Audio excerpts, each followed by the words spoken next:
Hey everybody, how are you today? Today's Saturday, May 2nd, 2026. Welcome to the daily sobriety vlog. Appreciate you coming along. Thank you very much. Today, drum roll, I've been sober for 14,277 days, 39 years and 31 days. 468 months, 31 days. Yeah. Woo.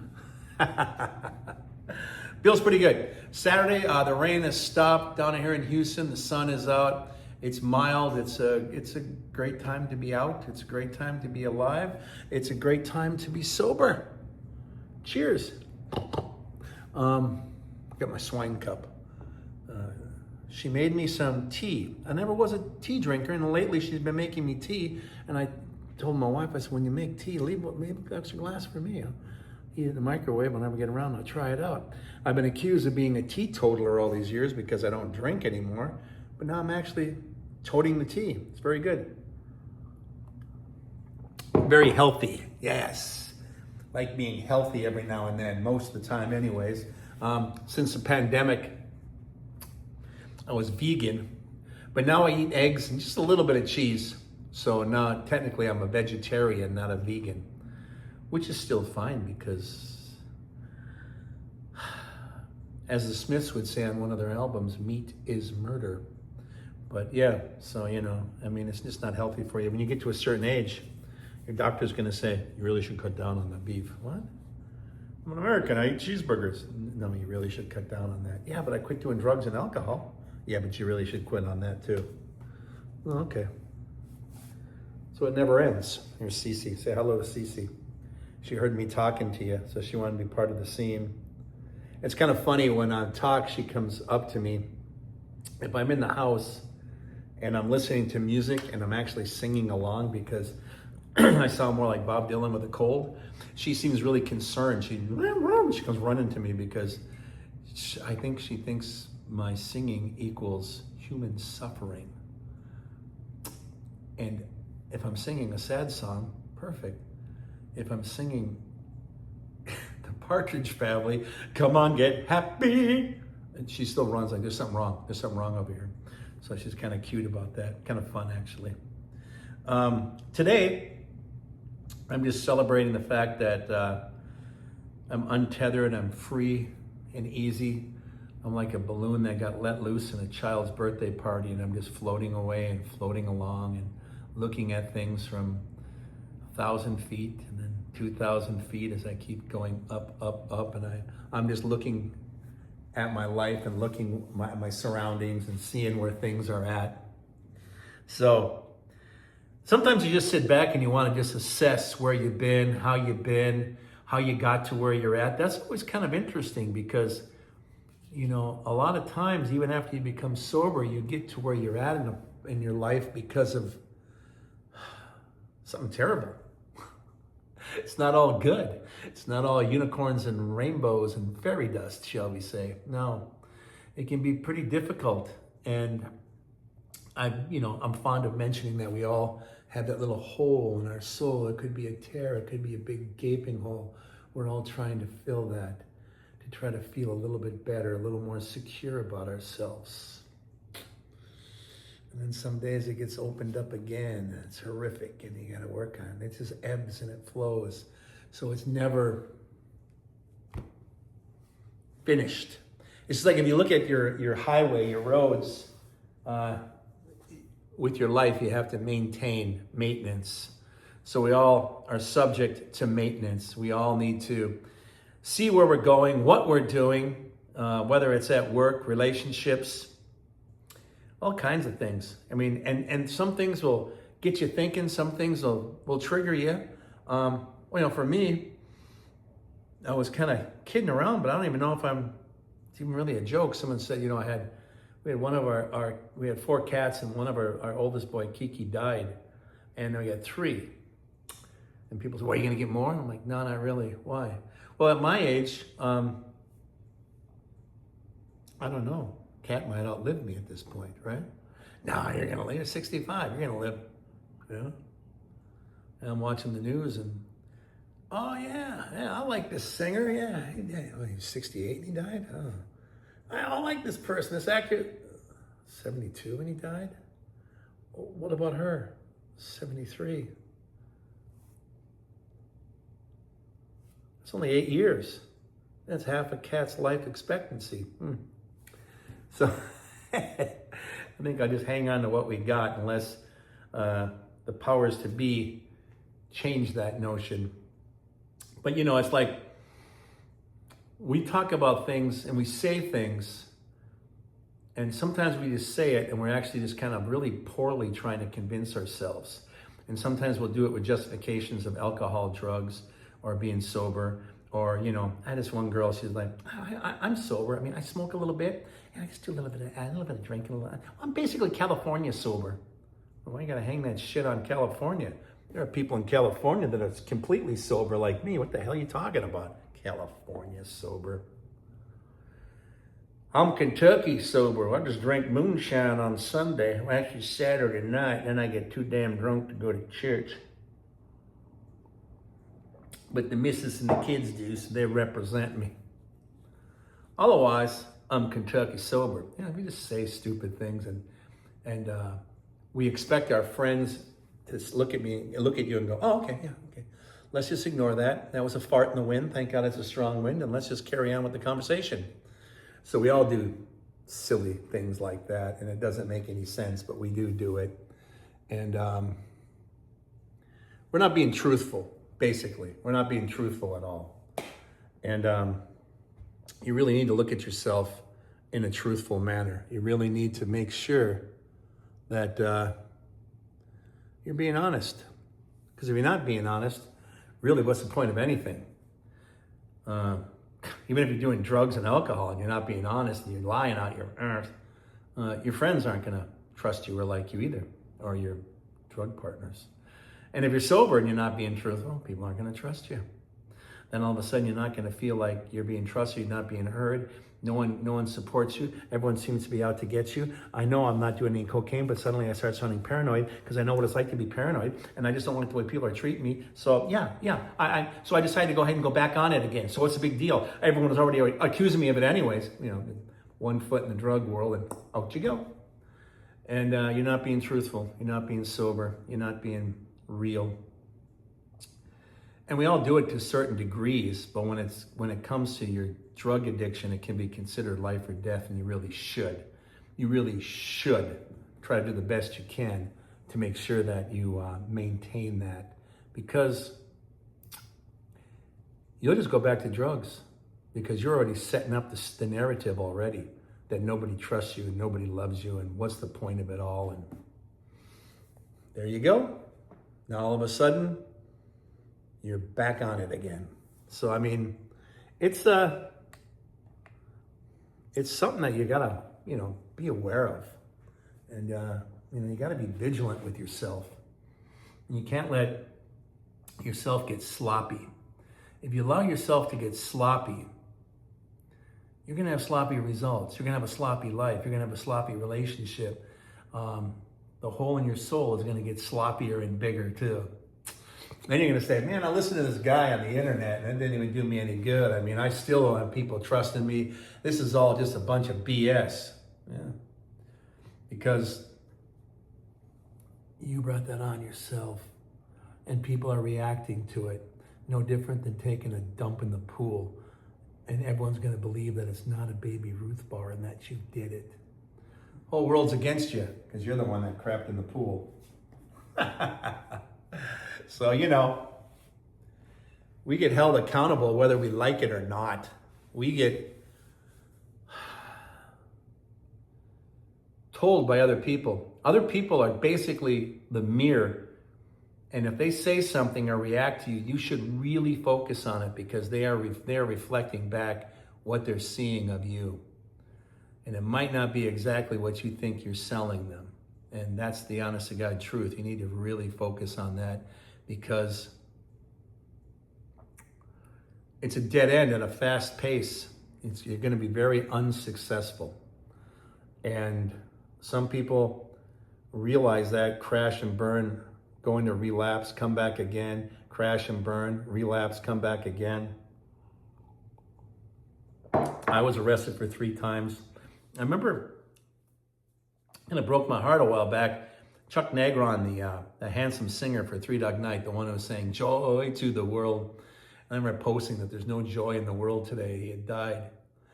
And it was like, I read his book, Three Dog Nightmare, and I was a couple years sober longer than him. He was sober a long time. And I think it was like 29 times he had failed. So talk about tenacity and not giving up. I mean, you could say, well, he gave up and fell, but he kept trying.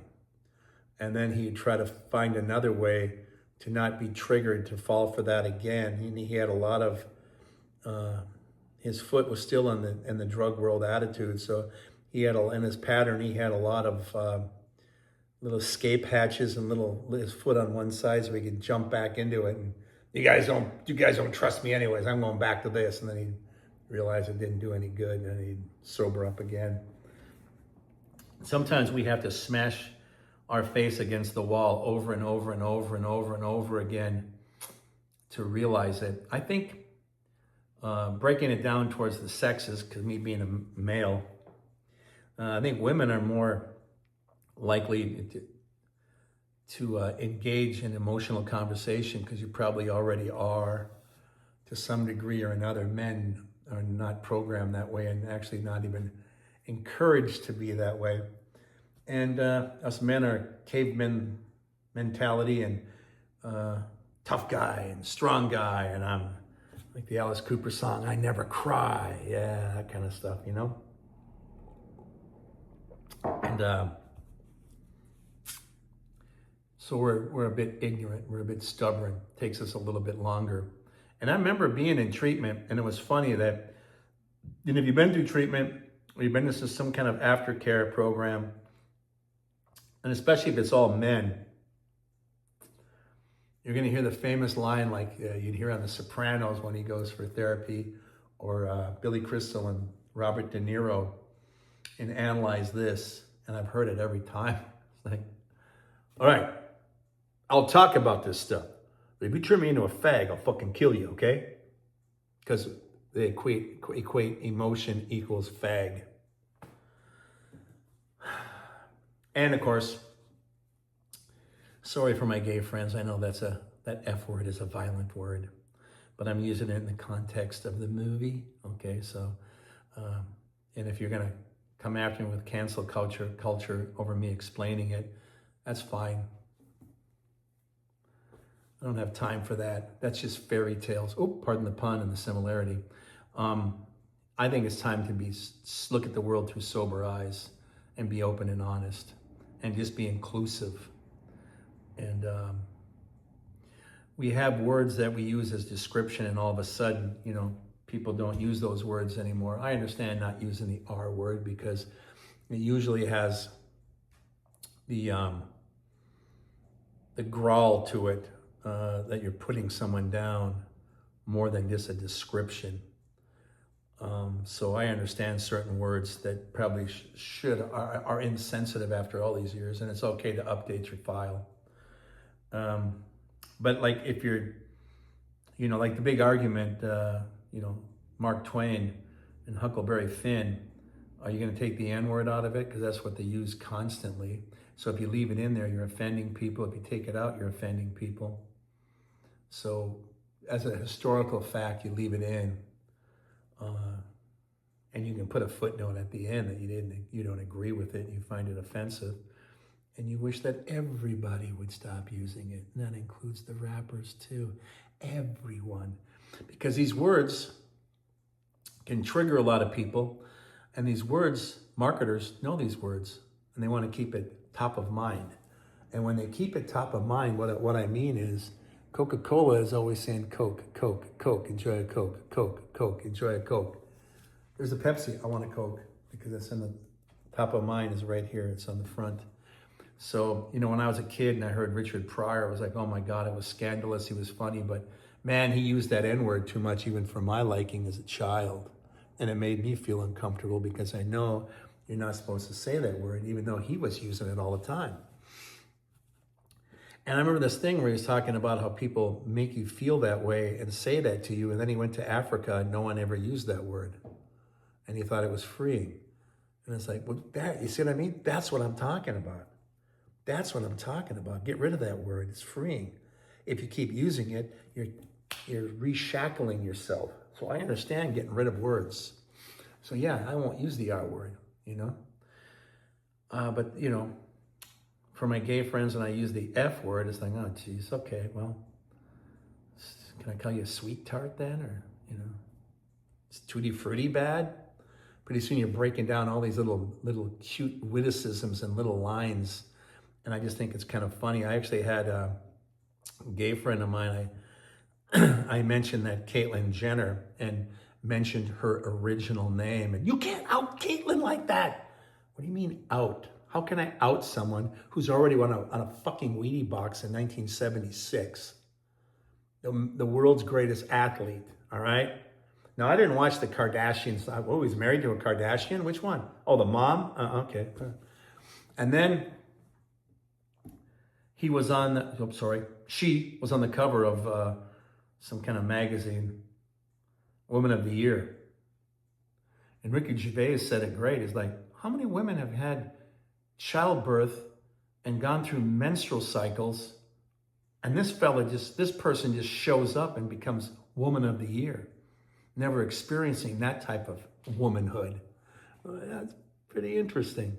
So I went ahead and I outed her by accident. He got mad, and I said, look, they're even on eBay. You can buy these boxes with Bruce Jenner on it, all right? Give me a break. How can you out someone that's right? It's like we all know Bruce Wayne is Batman. Just because I just fucking said it didn't mean I outed Batman. Jesus. But then I thought about it too. It's like, this, I almost said dude, dudette, did this for her own reality show. What? You cut your junk off for that? Oh, you didn't cut your junk off. So you just got tits. I could get tits and stay at home and play too. What? And now you got a show. So you like men then? Or is that because you're a T-girl? No, you're a lesbian. That'd be like me getting tits and saying I'm a lesbian. I don't get it. But hey, certain things for certain people, you know, different strokes for different folks, to quote Sly and the Family Stone. But when you get yelled at and someone tries to outwardly cancel you, I hate that. I'll attack them back. I'll push back hard. Because I'm not a bully. As a matter of fact, I hate bullies and I fight bullies. But you're going to try to paint me as a bully when I'm actually on your team and supporting you. I think that's ignorant. If we're in a war, that's like me making a wrong step and you turn around and shoot me in the knee because I'm not representing our team properly. Hold your powder and aim for the people who are trying to destroy you, okay? Jesus. But, you know, that's how a lot of people are. They react. And why are they reacting? They got a hole in their soul. They're trying to fill it. Because maybe daddy didn't love them and they're having troubles too. And it's only natural. So I'm going to yell at you for outing Caitlyn. Like, come on. I'm on your team. Relax. If I'm not on your team, then come at me, all right? But don't come at me because I'm on your team. That's ridiculous. Know where you're coming from. Know what you're doing. And I've had people do that to me, and I felt uncomfortable, like, oh my God, I've been sober so long, I didn't mean to do this. Oh my God, I'm an accidental Karen. Sometimes I am, and I have to correct myself. Sometimes I think, no, you're overreacting. Shut the F up. And I'll push back and fight you over that because I am on your team. And that will come with you when you're sober too, so people don't knock you off your pony so easily. Because people are going to try to do that. You already know that. They did it before you started doing drugs. You did drugs to kind of socialize and try to blend in. Then all of a sudden you use the drugs to self-medicate because people are always trying to knock you off your horse and your pony, and you're trying to just be a person that fits in, and it's not that easy, and it's really hard, and people are always out to get you. Oh my God, so I'm going to do some more drugs and I'll feel even better. Now I can feel accepted by this group at least. And then, you know, Pretty soon you're dizzy and you're realizing you're circling the bowl and someone had flushed and you're one of the turds going down. Boom! You change your life or lose your life. And not many choices in between that. But that being said, make sure you stand your ground. And I don't mean that in a George Zimmerman way. Jesus H. Christ, I won't get me started on that. But make sure you just hold your fire, hold your powder, keep your powder dry. Make sure you stand your ground. A great song, a little line by John Mellencamp. You got to stand for something or you'll fall for anything. It's a classic line. It's been said before by many writers, but it pops in my mind because it's a great line in that song. Anyways, I leave you with that. And I say thank you for coming along and joining me again on the Daily Sobriety Vlog. And you get an idea to see what I'm thinking of, what's going on in my mind, give you a chance to pick my brain and see where I'm at. Some things I say might be controversial. Some things I say you will agree with. Some things I say you'll have experienced yourself. Some things you say will never happen to you and you don't even know why you're listening to the program. That's cool too. Give me a thumbs down because the internet are a bunch of mean girls. And if I get thumbs down, I get 10 more people saying they don't like this video. And I got 10 more people join in going, yeah, I don't like him. Oh, he ain't that bad. I get a few more thumbs up. It's just, everything works if you let it. And that's a Cheap Trick quote. They're a Midwestern band, so they're more realistic, I think. So today is Saturday, May 2nd, day after May Day. Happy May Day. 14,277 days, 39 years and 31 days sober, 468 months and 31 days. Thank you. Help us with Patreon, Cash App, Venmo, buy us a coffee, Chime, ding, ding, ding. Help us with our outreach program so that we can help people. They're trying to fill that hole in their soul as well. We all know it. We all know the routine. We all know why we're doing this. Thank you for coming along, spending your time with me. I appreciate it from the bottom of my heart to the top of my soul. Thank you, thank you, thank you, thank you. And I love the fact that you spend time with me. So thank you very much. We'll see you again. Love you. Bye-bye.